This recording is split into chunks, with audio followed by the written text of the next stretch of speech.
Hello class, this is Miss Aya with today's video on section 9.4, Tests for Convergence. As you're watching the video, please write down notes on including vocabulary, formulas, equations, and the many theorems that I will cover in this video. Feel free to pause, rewind, or replay the video as often as you need to get a clearer understanding. And at the conclusion of watching the video, write a brief summary of what occurred in the video in your notes, and then submit that summary via the online WISC as well as a top question. All right, let's begin. So we've been dealing with series and talking about conversions, and we're going to be looking at a situation where we have we're comparing, instead of a series with an integral, we're going to be comparing a series with another series. But all series are made up of sequences that define the series. So let's say we have some sequence A sub n and some sequence B sub n. And for each of the terms for the sequence, B sub n is always going to be bigger than A sub n, no matter which value n is. So what does that tell us? How can that help us with its series? Well, this is what the comparison test says. If we have two sequences, A sub n and B sub n, that are positive for all n beyond a certain value, in other words, that A sub n is always going to be smaller than or equal to B sub n for any n past some value k. Then if the larger series converges, then the smaller series will also converge. And if the smaller series diverges, then the larger series diverges. Which makes sense. It's not difficult to understand. So instead of proving it, we're going to do some examples. So let's take a look at this series and see if it converges. So the first thing is we have a sequence 1 over n to the third plus 1. Let's come up with another sequence that is either bigger or smaller. Now, depending on what you want to, if you have an idea if it will converge, then you're going to need a sequence that is bigger than this sequence. If you have an idea that it diverges, then you need a sequence that is smaller than this sequence. But in this case, it says we're supposed to determine if it converges. So we need to look for a sequence of terms where each term is going to be bigger than this sequence term. So it's easy. Since n to the third is always less than or equal to n to the third plus 1, then that means that 1 over n to the third plus 1 is always going to be less than or equal to 1 over n to the third for any n bigger than 1, okay? Because, you already know why, okay? And these are all positive values, so we don't have to worry about that condition. And then we know that this sequence determines a harmonic series. I'm sorry, not a harmonic series, a p series, where p is equal to 3. And we know from previous times that p series with p values greater than 1 always converge. So now we can say, well, since this series converges, then that means then that this series will converge. And I apologize if I'm confusing you. Even though this is a sequence, or in this case a term that is based off a sequence, I'm also interchanging it with series just because I just need to put a summation sign in front of it. Okay, let's take a look at another example. So here we have this series, and we're trying to determine if it converges or diverges. Well, if we have an idea that it will converge, then we need to find a sequence that's larger than this sequence for each term of n after a certain value, and then show that that sequence that we found converges. And so the strategy is to let's try and use p series for as much as possible. So I take a look at the sequence term, n minus 1 over n cubed plus 3, that's always going to be less than or equal to n over n cubed, okay? And then that's equal to 1 over n squared. So in other words, we can compare this sequence with this sequence. And we know that this is a p series with p being 2, which means this series will converge. But so therefore, since it's always bigger than the smaller sequence terms, and that means that this series will converge as well. Okay? All right. Let's take a look at this example. Again, the idea is try and find a p series that we can compare it to. So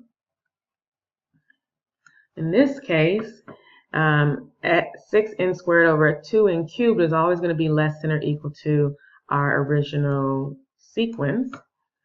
And so when we simplify that, we get this to be 3 over n, and this to be, of course, the 6n squared plus 1 over 2n cubed minus 1. And we know that this right here is a harmonic series. And we know that or it's a p series with the p being equal to 1. And we know that those series diverges. And so since this sequence is always going to be less than or equal to this sequence, then if this series diverges, then that means that this series will also diverge by the comparison test. Okay? All right, let's take a look at another example. And this time you have to be a little bit careful, because you can say for this example, okay, well, I'm going to compare this with the p series. And I'm going to say this.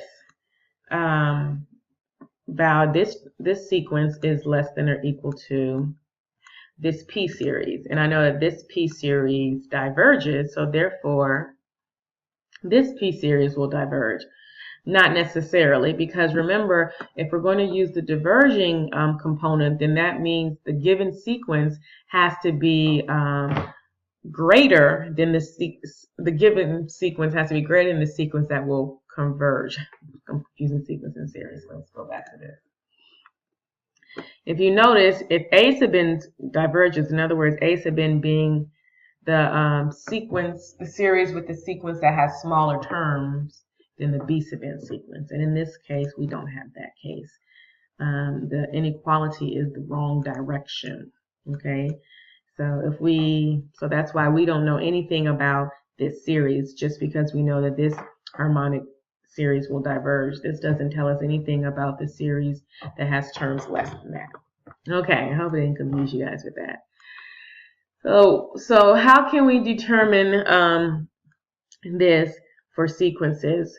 Let's just compare the sequences to one another. And this is a limit comparison test, which is if you can show that two sequences are related to each other in such a way that, again, these sequences are positive, that their limit of the quotient of them is some value c, then we can say that if one series converges, the other series converges, or if one series diverges, then the other diverges, as long as this holds true.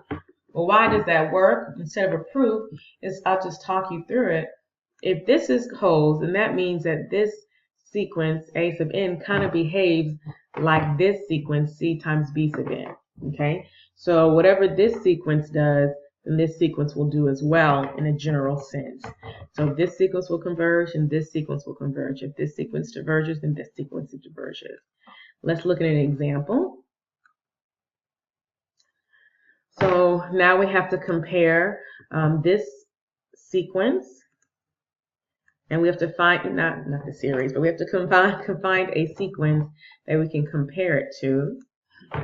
And so again, the strategy is always to use p series. So let's compare it with the p series of 1 over n.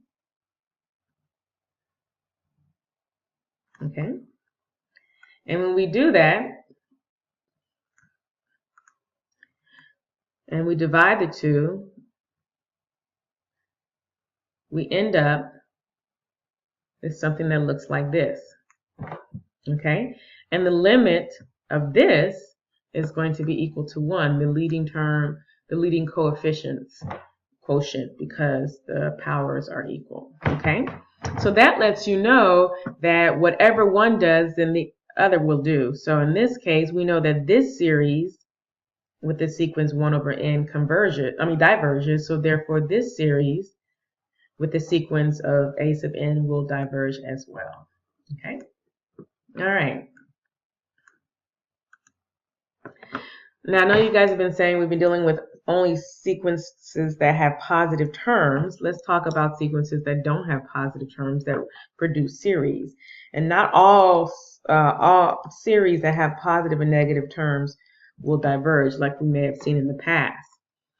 And the reason why is because maybe the negative kind of counteracts the positive in this case. So let's look at the theorem 9.6. If the absolute value series converges, then so does the non-absolute value series. Let's look at an example. Here we have a alternating series is the phrase that we call them because it has alternating signs. And if we look at the absolute value series, which is the same thing as 1 over n squared, we know that the series involving the sequence 1 over n squared will converge, whereas the sequence, so therefore that means that the alternating sequence also converges because this is a p series with p greater than 1. Okay?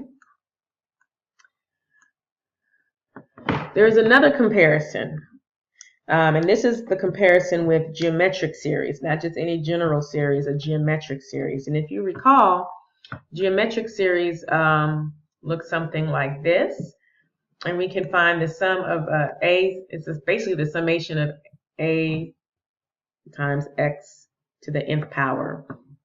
And they will converge as long as the common ratio, the absolute value of that is less than 1. So how does this help us? Well, in the same sense, suppose we have a series where the absolute value of a ratio between preceding terms is also some value less than 1, okay? In this case, that will always occur if it's a geometric series with a common ratio less than 1. But if it's not a geometric series with a common ratio less than 1, we can still kind of take advantage of what we know about that to prove and determine convergence. So suppose I have a series, it doesn't have to be geometric, and suppose that that the absolute value of the ratio of future term divided by its previous term has a limit, L, okay? And suppose that that limit, L, is less than 1. Well, that's kind of like a geometric series having a common ratio less than 1. And this says that if L is less than 1, then the series will converge, similar to a geometric series converging. Now, if L is greater than 1, or if the limit is infinity, then the series will not diverge. And if L is equal to 1, then that really doesn't tell us much at all, okay? So in the interest of time, I'm not going to go through the proof for the L being if L is less than 1, but I'm just going to show you it, and if you want to take a deeper study, you can. I'm not going to talk you through it because we just don't have time. So, but this is the idea behind it. Okay? So let's use this theorem, show that this following series converges. This is the 1 over factorial series, and in order to do that, we need to show that determine what the limit is of the quotient of a future term and its previous term.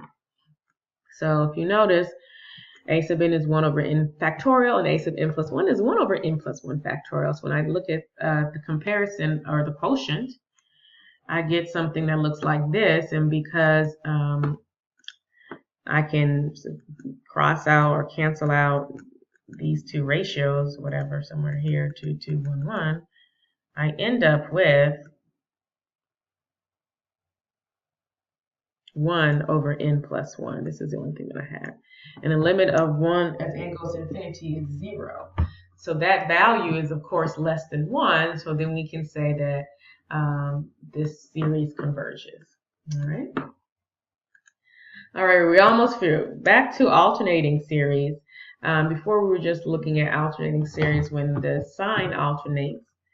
But let's take a look. Just a general, if I can get an alternating series to look like this form, then to determine if it converges, we have to determine what happens with this subsequence. I call it a sub n. And if that subsequence is always decreasing, then that means that, and if the sequence goes to 0, then that means that this series will converge. So we have two conditions: that the sequence a sub n, subsequence a sub n has to be decreasing, and it has to be a term that decreases to 0. And if that's the case, then we can say that the entire alternate series converges. And we can do that in this case as well. Alternating harmonic series, compare is it a decreasing sequence? It is a decreasing sequence for all n in that sequence, because it's harmonic, it does go to 0. So then therefore this series will converge. Okay. I'm not going to have time to talk about alternating error bounds for alternating series, but this is the theorem. It's kind of obvious if you take a look at it. And one last thing, we've been talking about convergence, but there's actually two types of convergence. An absolute convergence is if not only the series converges, but the absolute value of the series converges. That's absolute convergence. And conditional convergence is if the series converges, but the absolute value series does not converge. Okay, and here's some examples. This one is absolutely convergent. This one is conditional.